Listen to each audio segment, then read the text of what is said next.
Good evening, and welcome to CITI Media Reporter. I'm Howard Homanoff. Thank you for joining us this evening. My guest is Tania Yuki, CEO and founder of Shareably, a leading provider of social content solutions for leading brands. Tania, thank you so much for joining us. Thank you so much for having me. Well, I will dig right into, for those watching who don't know, what is Shareably? What's the mission? We began with a very, very simple question. What makes social content shareable? And what are the best practices that really ignite brand content across the various social platforms? Now, in order to do that in a data-driven way, we had to measure everyone. So we ended up, in the process, competitively benchmarking over 100,000 properties, and we publish a lot of those kinds of industry-level key metrics as well. And, you know, we seem to have gone, we're in a world where very quickly we went from social media didn't seem to exist, right, not very long ago, to a world where so many people think or portray themselves as experts in social media, right? You've probably been at some conferences with them. So how does Shareably, kind of in that net world now, what is it that you use, both in reality and in presenting yourselves, to differentiate who you are, what you do? Sure. So we are not a consulting service. We don't get feelings about data. We measure the whole world. Not that there's anything wrong with that. It's just not our bag.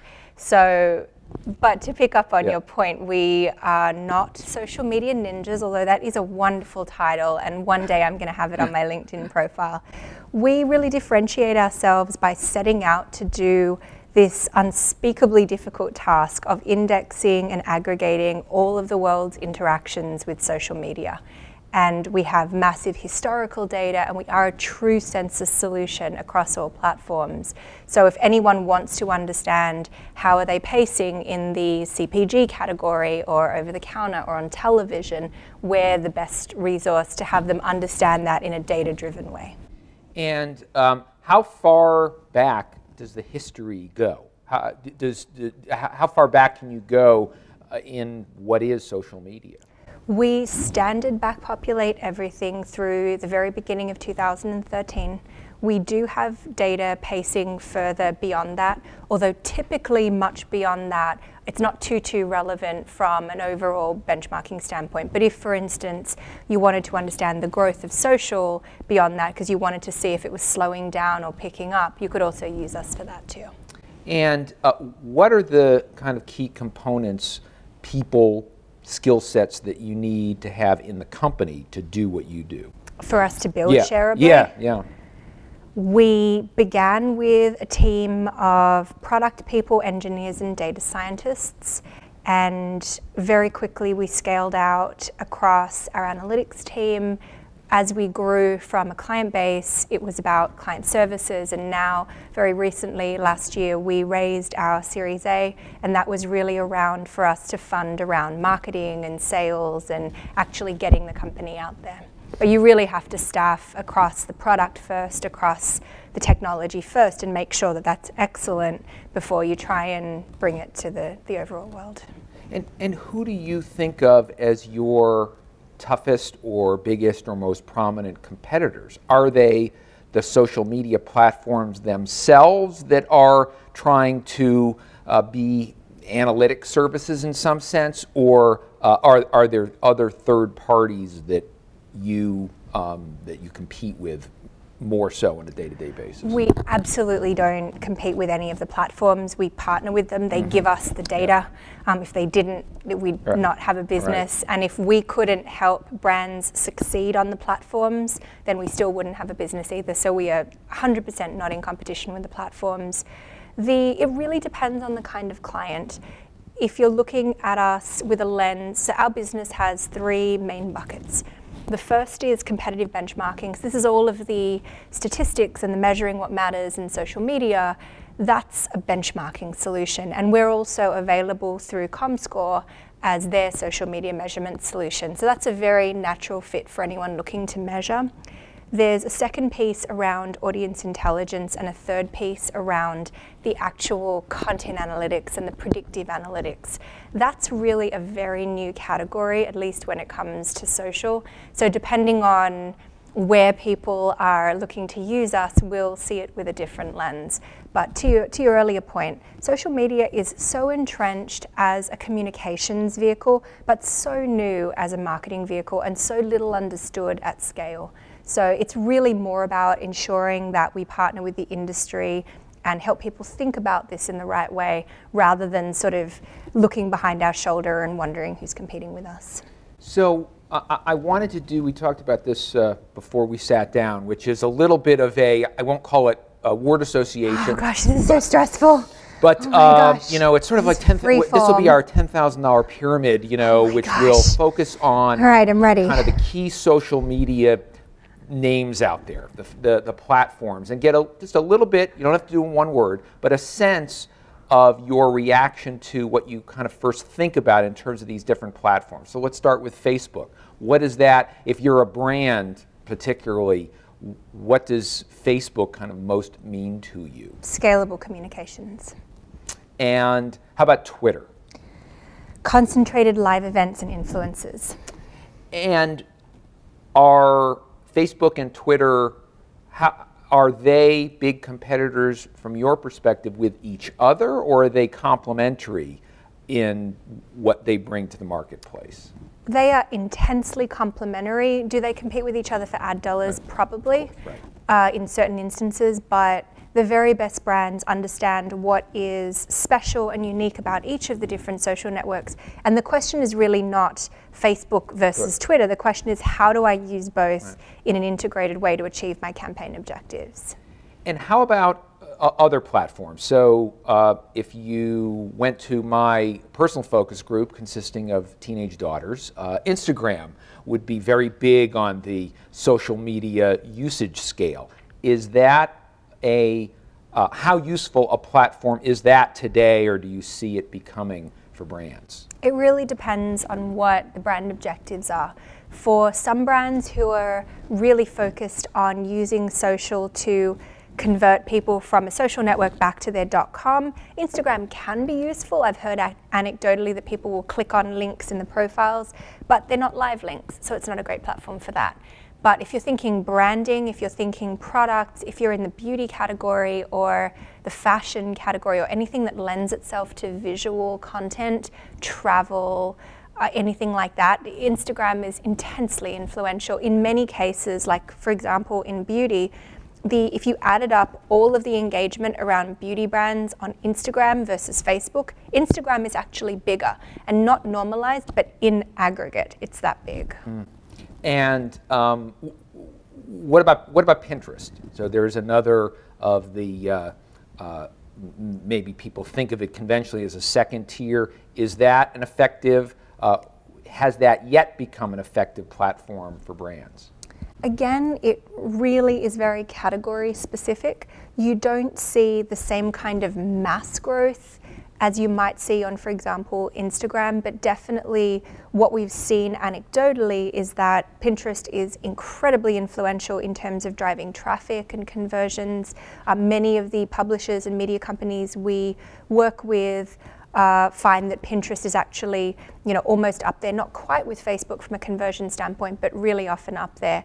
And I think Pinterest now is very much settling on its community, and its community is very strong, like a platform like Tumblr, which maybe isn't quite as broad as some of the other social networks, but the community is very influential, it's very loyal, it's very sticky, and it's different in terms of the quality of the engagement.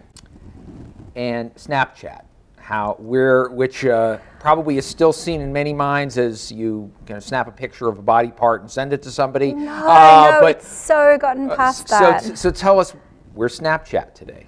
I can't measure Snapchat, so I cannot give you a data-driven take from that, although I'd love to, and if Snapchat is watching this, please get back to my emails. But it's phenomenal in terms of the enthusiasm that we're seeing. Like, I experienced Black Friday sales almost exclusively through Snapchat, and it was kind of awesome. There's that really cool integration between Snapchat and Square, which I think opens up all sorts of interesting avenues with respect to e-commerce. And with what Snapchat is doing right now with Snapchat Discover around content is, I think, a little bit of a game changer for the platform, because it's no longer just thinking of it in more of a one-to-one capacity, but it does bring that concept of content and broadcasting into this very sort of ephemeral platform. But I think thematically, when you think about it, we were all about broadcasting before, and broadcasting to large audiences at scale. And platforms like Snapchat or WhatsApp or some of these messaging platforms or the ephemeral web are sort of the antithesis of that. And I think that's what makes it so appealing to many younger demographics, that it's not all just out there and they can have this private world. And I think brands are taking it very seriously. And are there some other platforms that I didn't ask you about that you have seen, either specific brands or across a number of different platforms, either domestically or globally, that you are interested in or watching very carefully? We pay a lot of attention internationally to WeChat. It's so at the convergence of social and e-commerce, and it's actually quite unlike any other social network in that it derives maybe some 80 or 90% of its revenue directly from e-commerce, as opposed to from advertising and from brands. So that's very interesting. I think the other platform, which I still don't think of as a social network, although I know it is and I have to get past it, is YouTube. Because video is really at the absolute forefront of the innovation and the engagement growth that we're seeing for Facebook and for Twitter and for Instagram. And we often forget to bring up YouTube in that conversation, and of course it's definitely the destination for that. And then depending, just finally, if you're a business publisher or if you're a brand thinking about how you want to be framed up from a recruiting standpoint, LinkedIn is something that people are paying a lot of attention to. And let me ask you about something that you recently published, which is this isn't a Tim Russert moment. It's not a got you, but you released your top 25 social brand US. I think this was US. Maybe you did it globally also for 2014. You don't have to read the entire list to us, but give us a sense of a few folks on the list, and what does it take to be on the list? So what's the criteria for you to identify somebody for that? Oh, you bet. So the methodology is very, very simple. We have a complete census of every social action taken by every person with every US brand, publisher, celebrity, entity, all of that. We add them all up, and then we sort them by the ones with the highest actions. So it's truly a data-driven ranking. If memory serves, sports leagues did incredibly well, NBA, MLB, and I believe the NFL. Publishers always get a really significant showing, whether it's because they just have a higher volume of content, like the Huffington Post, who published almost 90,000 pieces of content last year, versus someone like a BuzzFeed or Billboard or People magazine. But really, there's two things that all of these companies have in common. The first is consistency. So you cannot take a one post to rule them all approach. It's not Super Bowl thinking that causes you to win for a whole year. You have to be consistently posting, you have to consistently show up and be relevant. And the second piece is quality content that's a good fit for the audience. There's a lot more dollars flowing on to platforms like Facebook and Twitter and Instagram, but media dollars alone are not going to, because we're measuring engagement, you can't just pay your way into that top ranking. The content has to be of a certain quality and it has to be there. And is there a trend in terms of who else is taking advantage by sector or character? Is it the demographic of the user? Are there a certain set of obvious criteria for the companies or brands that are good or most visible in the social world? The categories that shine from an overall performance standpoint are some of the ones that we just discussed. So sports does incredibly well, television does incredibly well. Publishers, whether it's online or traditional magazines, will very frequently get a showing, but these are all the content guys, right? So outside of the content creators, if you're thinking about best practices, there's some very interesting case examples around retail and fashion. We'll see Victoria's Secret or Brandy Melville or Urban Outfitters or some of these brands almost always consistently stay up top. And then finally paying attention to what some of the travel brands are doing. So the Walt Disney Parks of the world, or even some of the airlines who really have gotten very good at celebrating destinations, because even though we may not all be blissfully happy with our airline carrier, we are almost always happy with the beautiful holiday destination that they can take us to. So those who have found what the story thread is and what might be socially shareable will tend to win in these categories. How much of where you are today in the business is about being a teacher or evangelist around social media usage, or are your clients or brands increasingly already know what they want, but you're helping them to execute, or to not necessarily execute, but to realize what it is that they want to do? The social media industry is established. I don't view our role as educating on why you should take social seriously, because if you don't have a social media presence... It's already too late. Well, we're here to power brands that are taking it seriously, or need some help in thinking about how to prove the results they're getting or not getting. So we don't really take that step. I think that was the job of some of the earlier companies in our space, like Buddy Media and Vitru and some of the guys who went a little earlier. But a very big part of it now is how to gauge success. I'll give you a concrete example. We very recently did a webinar. We had just over 650 people attend, and we asked people 3 questions. The first was, because we're researchers, we're like, you're here for data from us, but we want data from you. First question was, answer yes if you know what to measure when it comes to social media performance. And in my mind, because these are some of the biggest brands in North America, I'm thinking 70% will know, 80%. And when we got the polling results back, 11% of people said that they knew what to measure. And then we asked them a second question around, of you folks who know what to measure, how do you stack up relative to your competitors? And 7% of people said that they had a sense. And then we asked an additional question with respect to best practices, and that was almost 0. So you've got this huge enthusiasm for social, this conviction that more dollars should flow and that it's a good thing to do. But now we're at this sort of second phase of its evolution where the fairy dust is rubbing off a little, and people do want to know what they're getting in return, what's their ROI, and how can they cut off some of the things that are not working in favor of what's actually driving results.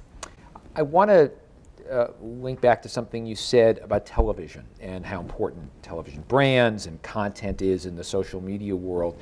There was a big buzz, no BuzzFeed pun intended, but there was a big buzz maybe a couple of years ago about the second screen experience for television, and ZBox and GetGlue being seemingly going to be a critical part of that. And that has seemingly cooled a lot, and you may have a different point of view, but why is it just the scale of the Facebook, Twitter, social media universe that kind of overwhelmed these other second screen type of experiences, or is something else going on there?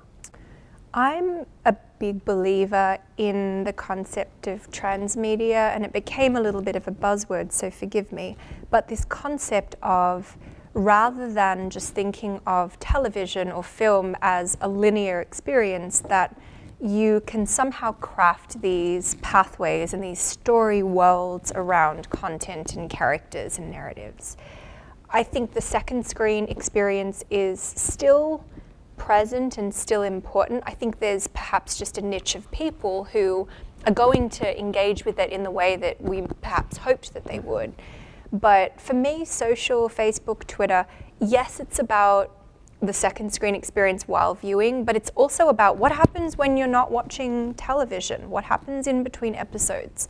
I'm constantly being marketed to for new shows, and now it isn't just broadcasting cable and premium cable, it's also Netflix, and it's also Amazon Prime, and Hulu has originals, and then there's this wealth of original content on YouTube.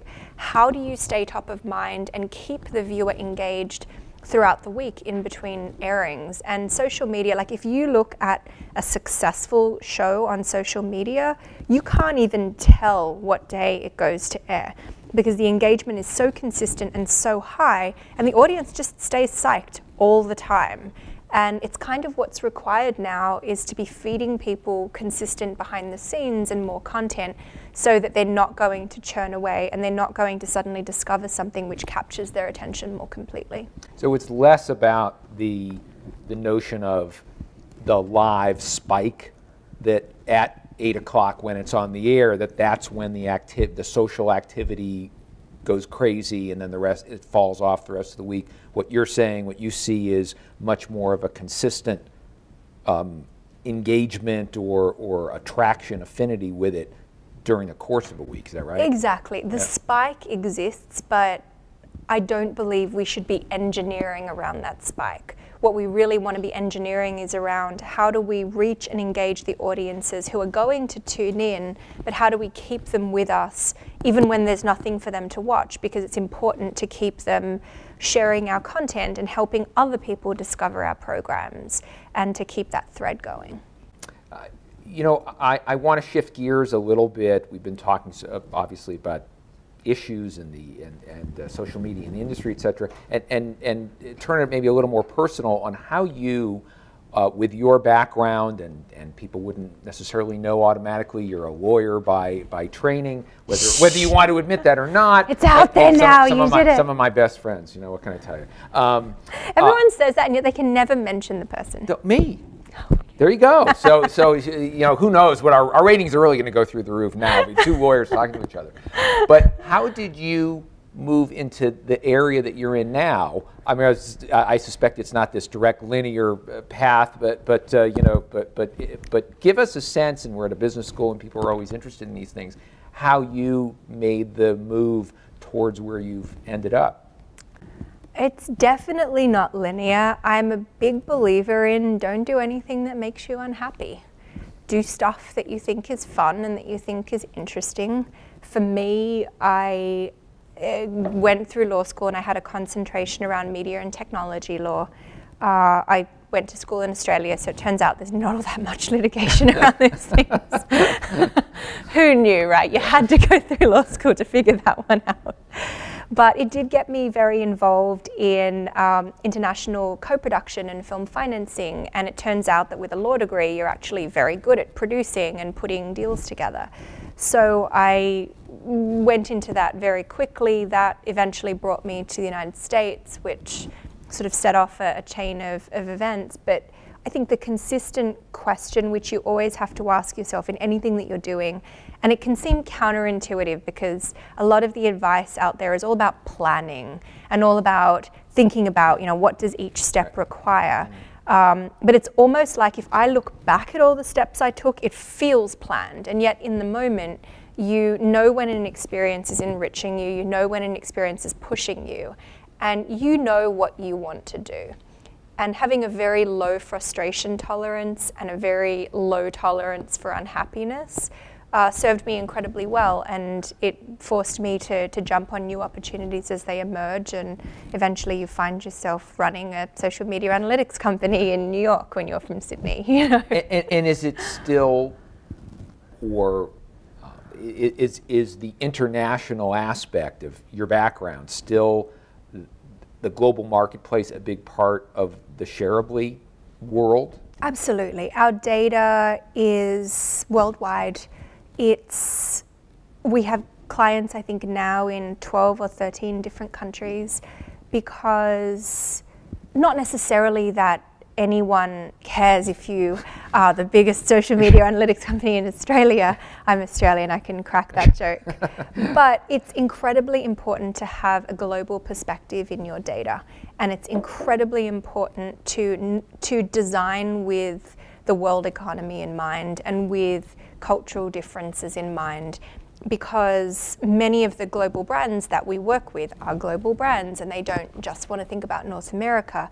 And I think that's something which some American companies don't do until much later on, and I think it's very easy to miss that window to have your business have that international appeal. So it's definitely something which we've purpose-built from the very beginning. And somewhat related to that cultural point is that you founded something called WimLink. Yes. And and why don't you, rather than me summarizing it, talk a little bit about what that is, why it's so important to you, and kind of its mission, etc. Oh, you bet. So WimLink was an organization which, or is an organization which I co-founded, 2008, 2007, quite a while ago, with really one purpose in mind. I wanted to create the events I wanted to go to. Couldn't find the event I wanted to go to, so figured I had to hustle and put it together. And the biggest thing for me was believing that success leaves clues, believing that the best way to learn is to understand the process of people who have done things that you aspire to do or that you admire. And on the back of that, it was centered around women and women's leadership. So found the best possible, most aspirational speakers that we could. Miraculously, they said yes to show up and speak, and an event happened, and we had 150 people, and it was great, and we've been holding them ever since. And we've had the president of Match.com. We very recently had Linda Sawyer, who was formerly the CEO and now the chairman of Deutsche Agency. And it's just a wonderful forum to hear how people got to where they are, and knowing that they all did so very differently. And depending on who you are, you'll resonate with one or more of those.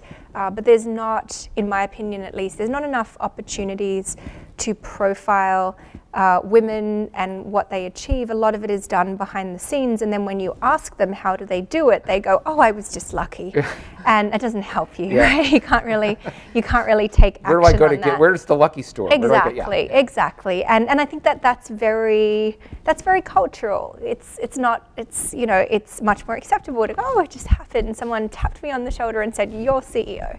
And it almost never happens that way. So we created a way to have a sort of behind closed doors, behind the scenes view on people's stories, and I think it's been very helpful to many people over the years. Well, it's great. It's nice to be able to do well and do good at the same time. This is true. So, with that, I will say thank you to Tania for joining us this evening, and thank you for joining us on CITI Media Reporter. I'm Howard Homanoff. Good night.